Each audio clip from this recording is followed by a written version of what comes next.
We cannot let you go until you and I speak about LeBron James. Oh, God. Go ahead. Go ahead. Go ahead. So the first thing I want to know from you, do you think the Los Angeles Lakers want him back next year?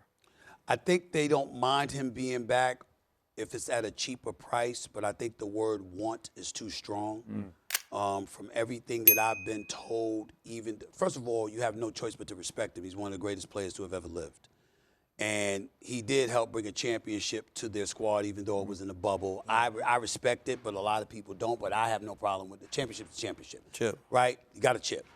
But I do think that along the way, before Luka arrived, there was a level of carte blanche that he knew he had, that in his own way he may have exercised in their eyes. Yeah. And as a result, they got a bit annoyed and turned off by it. So the opportunity to get Luka wasn't just because he's great, but because he was also younger. Yeah. And he had a longer period where you can look forward to him being a Laker, whereas LeBron is scheduled to retire in a year now. Right. And you were ready for the future to belong to somebody else. And it's not a knock against LeBron, because if it was, I wouldn't hesitate to knock it. But it's not. But this is reality. You're not Kobe. You're not somebody that started out there and was there from day one. Right. Yep. You know, the Lakers, even though they appreciate, listen, they even treated Shaq differently than they treated Kobe. Magic, Kobe, you know, cats that were there from the beginning and stayed there. The Lakers historically look at them a little bit differently than they look like a transplant who they've inherited. Right. So because of that, if you combine that with this feeling that you really exercising your cachet, there's going to be some resentment.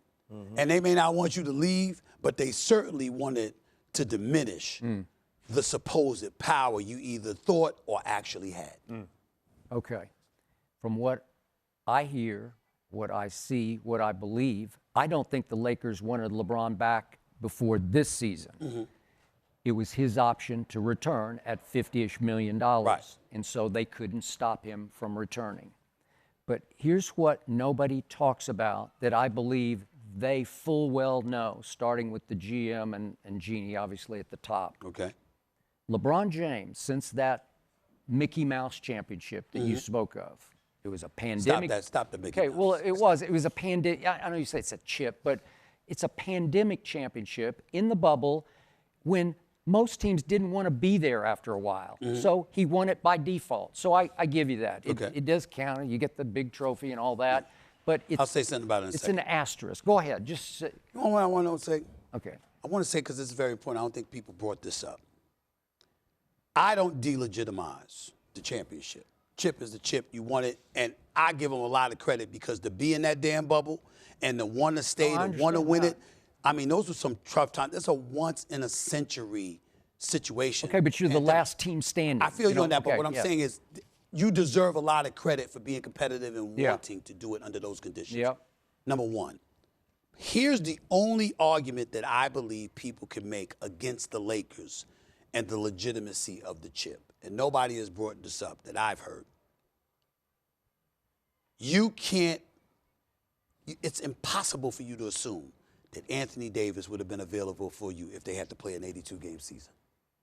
If the season had never been halted and there wasn't a 4-month hiatus, and you had to go through the season nonstop, Anthony Davis, the belief was Anthony Davis wouldn't have been available for you. Well, so that is legitimate. LeBron, at an advanced age, got 4 months off before the bubble. Yeah, right? but what I'm saying is LeBron has earned the trust of basketball lovers everywhere to be able to say what we saw in the finals, what we saw in the playoffs in the bubble, we would have seen from him in the playoffs in April, May, and June. Anthony Davis hadn't because we had not seen him be available. Right. And there were question marks. I mean, we weren't as extreme as Charles Barkley. You understand, who called them street clothes. But there's a lot of people that were feeling you would have seen them in street clothes.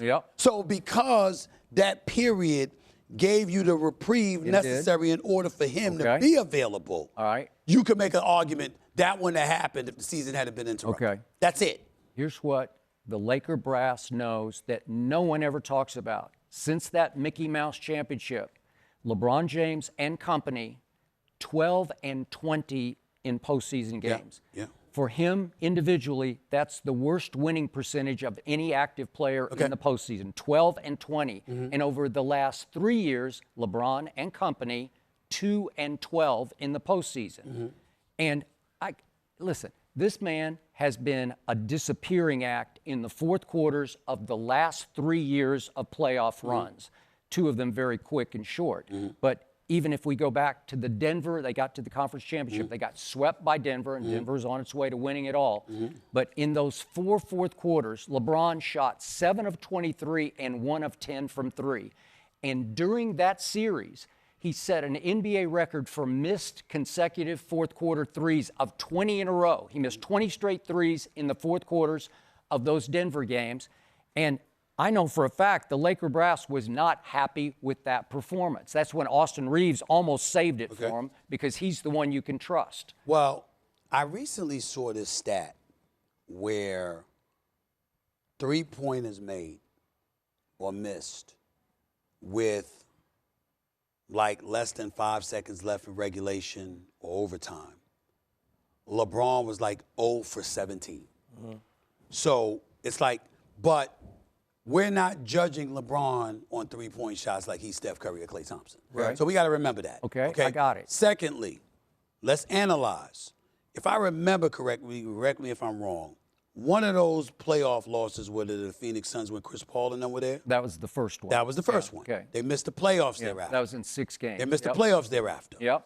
Then after that, Darvin Ham's your coach. You get to the conference. They finals. did.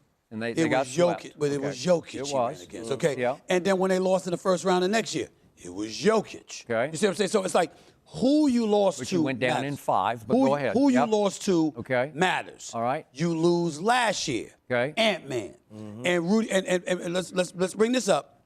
The Los Angeles Lakers were so pathetic defensively. Rudy Gobert looked like the second coming of Kareem Abdul-Jabbar. He did. I mean, think about that. I mean, I'm just saying, like there are, like, to know basketball, which I know you know, where Skip and I would argue is that, once again, I'm bringing up a nugget, so I'm helping you out here, okay? One of the nuggets is that is to attack his perspective. Let me tell you something, my brother.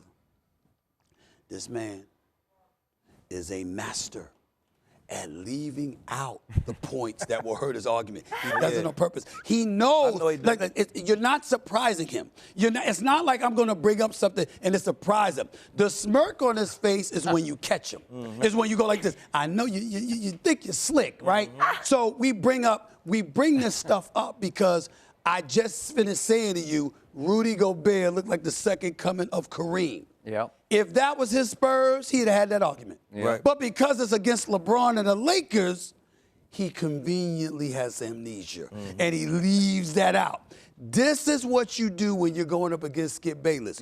You got to anticipate and listen. Listen, you can't do one or the other. You got to do both. You got to know it. And then when he comes with his argument, right, you got to pay attention to everything that he says and know what he leaves out. There are 10 things that he may have. He know 3 of them ain't gonna cut the mustard. And he leaves them out on purpose. And his whole thing is, I gave you 7 things that supports my argument. It ain't my damn problem if you don't forget the 3 that's gonna hurt me. Exactly. That's him. That's him. And I would sit up there literally sit up there and I go like this. What's he gonna leave out? What's he gonna leave out? And I'd wait for it. That's how you do it. Okay, let's see if you know what I'm leaving out, because I'm going to spit 3 facts out of 7 to you right now. Cool. They got swept at home in the conference finals. In the closeout game at Staples, LeBron James had 2 chances to tie the game with the clock ticking down to 0, and neither shot touched the rim. This is last year against Minnesota? What's saying that? This is last year against Minnesota? No, it was against Denver when they got swept. Got you. That's the first time. Yeah, okay, go ahead. Then the next year, they have to play at Denver in games 1 and 2. In the fourth quarter of the first game, he pouts the whole fourth quarter and won't shoot because he thought he took too much criticism over his failure, his epic failure against Denver the year before. Game 2 at Denver, he's got a wide open three-pointer. He did the little Jordan push-off move on Brian Russell, on Jamal, just pushed him out of the way and went up with a wide open three to win the game. It was 16 seconds left, but it would have given him a three-point lead, and he LeBricked it. The man was born without a clutch gene. Then last year against the Minnesota Timberwolves, it's 1-1 going to game 3, 1-1. Go look. I won't bore you with all the details in games 3, 4, and 5. Go look what happened to him and Luka. Luka was just as bad, but it was criminal how LeBron disappeared in the 3 straight fourth quarters, and they lost in 5 games. So listen, once again, he's not wrong. Everything he just said was totally true. Kaboom. But didn't we see LeBron James show up in the Game 7 against your San Antonio Spurs when he dropped 37 and 15? I think so. Is it just about... we were shot in the heart by Ray Allen.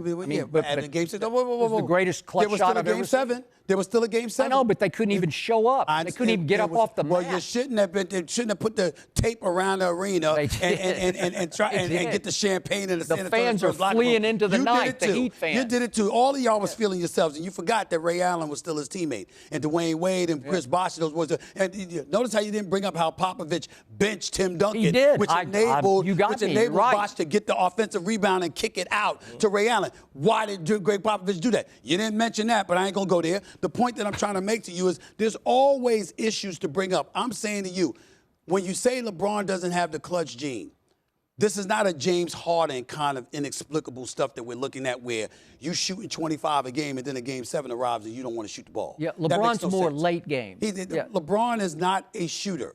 LeBron is a scorer, but he's not a shooter. I know, but he's the greatest scorer in the history of the league, and he's a lousy shooter. It's 2 things. He's not the greatest scorer in the history of the league. There's several scorers that have been more prolific. But I mean, on your points, on longevity. Right? The longevity. Yeah, that's right. The longevity, not efficiency. No. So let's understand something. LeBron James is going to be hesitant with his J, most importantly with free throws. Oh, that's really what gets Lord him in trouble. Have mercy. He is not a confident person at the free throw line. Right. He is going to be career 73, 74% free throw shooter. He is not going to be that guy. We get that part. But there are other things, like when he blocked Andre Iguodala's shot. It ain't always about scoring. It's about plays. Where his confidence dissipates is when you force him to shoot a perimeter shot or send him to the free throw line in money time. That's not his strength. That's not his strength. We all know that. Well, I ain't going all that, but that's him. He's not a shooter. That's what, like, again, I don't judge him like that. Okay. So, again, there have been times when he hasn't shown up, but there's been times when he has. Okay, but the Iggy block, it's the all-time greatest block in the history of blocks. It's a blindside chase down block, and it's a hustle block. I give you that. He didn't give up on the play. Right. But remember, J.R. Smith undercuts Iggy, who's about to dunk it, and he had to take another dribble. So you're just going to ignore the fact that LeBron was damn near at the top of the backboard. Okay, and blocked the shot. I mean, you're just going to ignore that. I know he can do that. I know he can get a running start, full court, like he's run full court as fast as he can run. 6'9", 260, and he launches from the free throw line. Yeah, he could probably touch the top of the backboard. But the point was, it's an ambush block. It's like Iggy had to redo his dribble, and then he's just going to lay it off the glass, and he got it. There's only one skip, baby. But is that a great block? I mean, okay, you're but the wait a only second, person on the planet that's complaining about the block. Okay, but is it a man-sized block? Is it a face-to-face where I just made you eat the basketball? No. But it is something that most humans can't pull off because they can't get up that damn high. Okay, I got that, but... And they don't have the hustle in them to get down there and make that kind of terrific play. Okay, so it's a hustle block. I give you that. Well, give it. Doesn't it matter? But doesn't hustle matter as opposed to somebody being like, have you not seen enough lackadaisical individuals that shortchange you with effort, even in big moments, to appreciate the moment? Listen, man, I ain't want to defend no damn LeBron James, but the truth is the truth. Yeah. The brother does. I mean, listen, he's going to go down in the Mount Rushmore of basketball, man. I mean, there's no way around it. Yeah. There's no way around it. You cannot say definitively that when it comes to all around, I'm not talking about clutch gene because Skip knows I've said this. I would pick Larry Bird in the last 2 minutes of a game before I picked LeBron James. In the last 2 minutes. But I picked LeBron for the first 46. You see what I'm saying? Because he's a man-child. All I'm trying to say to you is that all-around game, offense, defense, everything that comes with what it takes to win at the NBA level, LeBron James is on the Mount Rushmore of basketball. But for 48, top 4. all 48 minutes, I'm taking Michael Jordan over anybody, including LeBron. LeBron. So am I. So am I. I mean, listen, that everybody knows how I feel about Michael Jordan. Ain't no disputing that. There's nothing to talk about. 10-time scoring champion, 9-time All-NBA first team, All-Defense. You're the 5-time league MVP. I mean, my God. 6 finals MVPs, unblemished in MVP. Never even allowed the finals to go to a 7th game. Ever. Greatest Ever. clutch performance ever. And clutch performance, I hope it. No question. Yeah. Michael Jordan is clearly the GOAT. But LeBron James is on the Mount Rushmore of basketball. Okay, we finally agreed on something. Yeah, this was a masterclass. I want to thank you so much because I wrote this down in my head because I can't wait to have arguments with you now. And no, I'm looking for what you left out. You've exposed me, man. Yeah. You exposed me. You gave away all my tricks. Things are going to get even better here on the arena, let me tell you. But you're a legend. What you guys have done together is legendary. He is a legend, and we do appreciate your presence.